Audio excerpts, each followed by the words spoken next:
Viewers అందరికీ నమస్తే. రాష్ట్రీయ ప్రజా కాంగ్రెస్ గోదావరి జల కాలుష్యం మీద దాదాపుగా 3 దశాబ్దాలుగా వివిధ రకాల పోరాటం చేసింది. ప్రజాక్షేత్రంలో పోరాడింది, హైకోర్టు కోర్టుల్లో పోరాడింది, కాలుష్య నియంత్రణ మండలితో పోరాడింది, ఇప్పటికే పోరాడుతుంది. దీనికి సంబంధించి ప్రధానంగా ఈరోజు ఆర్పీసీ అధినేత మేడా శ్రీనివాస్ మన ముందు ఉన్నారు.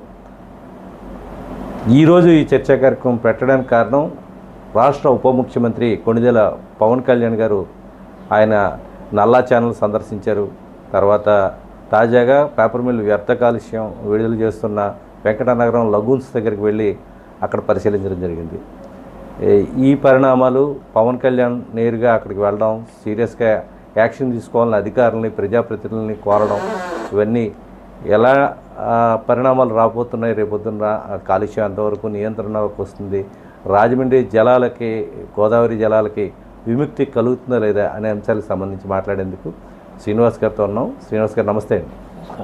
సార్, 3 దశాబ్దాలుగా పేపర్ మిల్లు మీద అలుపెరగని పోరాటం సాగించింది రాష్ట్రీయ ప్రజా కాంగ్రెస్. ఎక్కడ మీరు ఫెయిల్ అయ్యారు? ఈరోజు పవన్ కళ్యాణ్ గారు ఇదే అంశం మీద ఫోకస్ పెట్టారు. దీన్ని ఎలా చూడాలి? పవన్ కళ్యాణ్ గారు ఫోకస్ పెట్టారనే దానికన్నా ఇది కూడా రాష్ట్రీయ ప్రజా కాంగ్రెస్ పార్టీ పోరాటంలో ఒక భాగమే ఆయన విజిట్.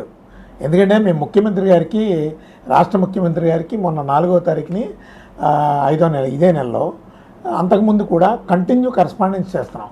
ఇదిగోండి ఆ కరస్పాండెన్స్ తాలూకా ఫైలు. అంటే కరస్పాండెన్స్ ప్రధాన ఉద్దేశం ఏంటంటే, గోదావరి పుష్కరాలు నిర్వహించే ముందు ఈ రాజమండ్రిలో వివిధ రకాల పొల్యూషన్స్ అన్నీ కూడా గోదావరిలో కలుస్తున్నాయి.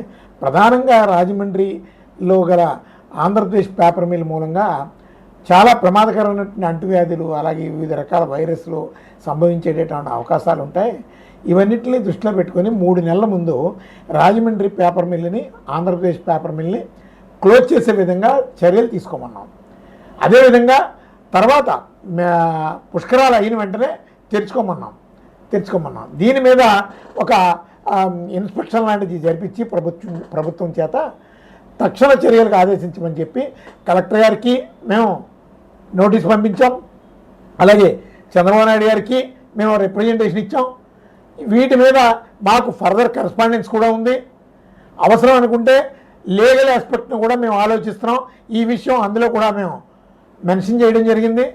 దాంట్లో భాగంగా ఈరోజు పవన్ కళ్యాణ్ గారు రాజమండ్రి విజిట్ చేశారని మేము అనుకుంటున్నాం. మాకున్న సమాచారం కూడా అదే. చంద్రబాబు నాయుడు గారు డైరెక్షన్ మేరకు ఈరోజు పేపర్ మిల్లు ఇష్యూని ఒకసారి చూడమని చెబితే దాని మీద ఆయన ఆ పార్టీ కార్యక్రమాలు, అలాగే పుష్కర కార్యక్రమం 2 జరుగుతున్నట్టుగా ఉంటాయని ఆయన రాజమండ్రి ఇచ్చేశారు. కాకపోతే రాజమండ్రి ఇచ్చేశారు కానీ ఆయన అనుకున్న స్థాయిలో, మేము ఊహించినటువంటి స్థాయిలో పొల్యూషన్ మీద అయితే దృష్టి కేంద్రీకరించలేకపోయారు. అంటే సీరియస్గానే పెట్టినట్టు కనిపించింది కదా. అక్కడ అధికారులను తిట్టారు, ప్రజాప్రతినిధులను మందలించారు. చాలా సీరియస్గానే ఆయన లగూన్స్ ప్రాంతానికి వెళ్ళడం అంటే మీకు తెలియదు కాదు. ఎవరు వెళ్ళినా అక్కడ దాడి చేస్తుంటారు. గతంలో కూడా మీ మీద కూడా దాడులు జరిగాయి. అది ప్రైవేట్ ఆర్మీని పెట్టుకుని పేపర్ మిల్లో అక్కడ మాఫియా రన్ చేస్తున్న పరిస్థితి కనిపిస్తుంది. ఆ ప్రాంతానికి ఎవరు వెళ్లకుండా, ఎవరు వీడియోలు తీయకుండా, చాలా రహస్యమైన ప్రాంతంగా దాన్ని చాలా కాలం నుంచి కాపాడుకుంటూ వస్తుంది. మీకు తెలుసు, ఇప్పుడు ఆ వెంకటనగరం పరిసర ప్రాంతాలన్నీ కూడా పేపర్ మిల్లు ఒక ప్రైవేట్ ఆర్మీని మెయింటైన్ చేస్తుంది. అక్కడికి ఎవరైనా విలేకరులు వెళ్ళినా, మాబోటి ఉద్యమకారులు వెళ్ళినా దాని మీద దాడులు చేస్తారు. అవన్నీ గతంలో ఫేస్ చేసినటువంటి వ్యక్తులే మేము. కాకపోతే ఈరోజు ఒక ఉప ప్రధానిగా హోదాలో ఆయన ఉప ముఖ్యమంత్రి హోదాలో ఆయన విజిట్ చేశారు. విజిట్ చేస్తే పోలీస్ సపోర్ట్ ఉంటుంది, స్వయంగా కలెక్టర్ గారు ఉన్నారు అక్కడ, అలాగే ఒక మంత్రులు ఉన్నారు. అక్కడ దాడులు చేసేటటువంటి పరిస్థితులు ఉండవు. దాన్ని బేస్ చేసుకొని ఈయన మంది మార్బలంతో వెళ్ళారు. వాస్తవానికి పవన్ కళ్యాణ్ గారిది నేను అసలు యాక్చువల్గా నిన్నటి నుంచి చేస్తున్నటువంటి ఆయన విజిట్లన్నీ కూడా నేను అబ్జర్వ్ చేస్తున్నాను. యాక్చువల్లీ ఇది ముందు చేయాలి.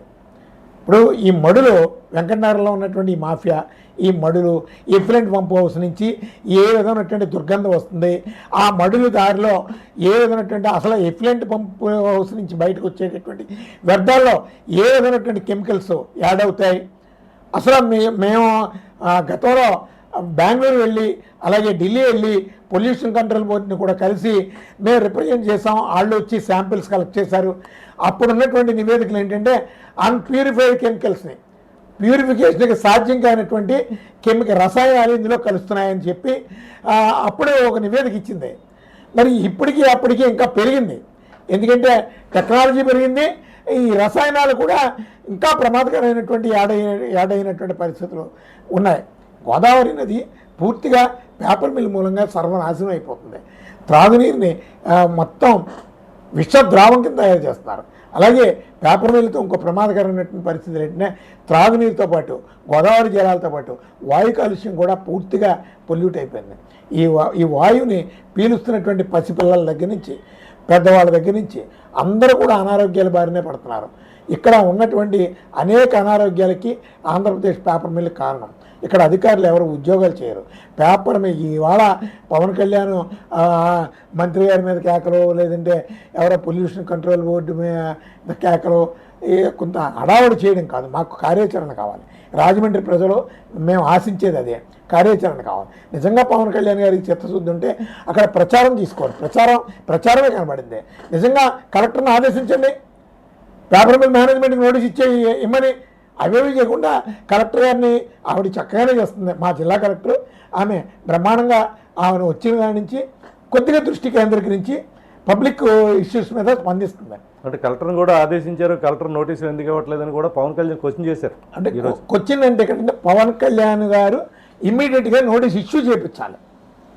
అంటే ఇక్కడ ఉన్న పరిస్థితులు ఏంటంటే పవన్ కళ్యాణ్ చెప్పినంత ఈజీ కాదండి. గతంలో రాజశేఖర రెడ్డి గారు వచ్చారు, గతంలో ముఖ్యమంత్రి గారు స్వయంగా రాజమండ్రి పర్యటనకు వచ్చినప్పుడు పేపర్ మిల్ని క్లోజ్ చేస్తానన్నారు. అంత ఈజీ కాదు పేపర్ మిల్ పేపర్ మిల్ని టచ్ చేయడం అంత ఈజీ కాదండి. పవన్ కళ్యాణ్ గారికి తెలియక కలెక్టర్ మీద కేకలేస్తున్నారు, ఇవన్నీ జరుగుతున్నాయి తప్ప కనీసం పేపర్ మిల్ గోడను కూడా టచ్ చేయలేరని మా అభిప్రాయం. ఎందుకంటే వాళ్ళకు ఉన్నటువంటి ఇన్ఫ్లుయెన్స్ కేంద్ర ప్రభుత్వంతో పూర్తిగా టైప్లో ఉన్నారు వాళ్ళు. సెంట్రల్లో కాంగ్రెస్ వచ్చినా ఈ భారతీయ జనతా పార్టీ అయినా వాళ్ళకి పాకెట్లోనే ఉన్నట్టు ఉంటుంది. అలాగే ఇప్పుడున్నటువంటి ఆ గత ప్రభుత్వాలు కానీ ఇప్పుడు ప్రభుత్వాలకు కానీ పేపర్ మిల్ మేనేజ్మెంట్ దగ్గర నుంచి ఫండింగ్ వెళ్తుంటుంది, పార్టీ ఫండింగ్. ఇక్కడ ఉన్నటువంటి ప్రతి నాయకుడు అక్కడ గెస్ట్ హౌస్ వాడుకుంటారు, అక్కడి నుంచి ఫండ్స్ తీసుకుంటారు, ఎలక్షన్స్కి ఫండ్స్ ఇస్తుంటారు. కాదని చెప్పే దమ్ము ఏ నాయకుడిగానే ఉందండి? ఇది అంటే చాలా కీలకమైన విషయం. అంటే చాలా విమర్శలు ఆరోపణలు వస్తూ ఉంటాయి ఈ విషయంలో. పైకి ఏదో హడావుడి జరుగుతూ ఉంటుంది, తర్వాత ఏముండదు. పొల్యూషన్ సంబంధించి ఇప్పటిదాకా ఎలాంటి ఇప్పుడు విజిట్ చేశారు, చూస్తాం ఏం చేస్తారో పవన్ కళ్యాణ్ గారు. ఒక రిపోర్ట్ ఆయన కూడా పెట్టచ్చు. ఇప్పుడు స్టేట్ గవర్నమెంట్కి సెంట్రల్ గవర్నమెంట్కి ఆయన ఒక నివేదికను సమర్పించమనండి. కలెక్టర్ స్థాయి ఎంత? ఆయన పర్యావరణ శాఖ మంత్రి, రాష్ట్రానికి ఆయనదే ఆ డిపార్ట్మెంట్ కూడా, పొల్యూషన్ కంట్రోల్ బోర్డు కూడా ఆయన ఎంత మాయ చేశారంటే అండి, ఆయన ఈ నల్లా ఛానల్ దగ్గర నుంచి కోటిలింగాల రేవు వరకు పడవ మీద ప్రయాణం చేసే ఏర్పాటు చేశారు. అంటే పొల్యూషన్ చూస్తారని.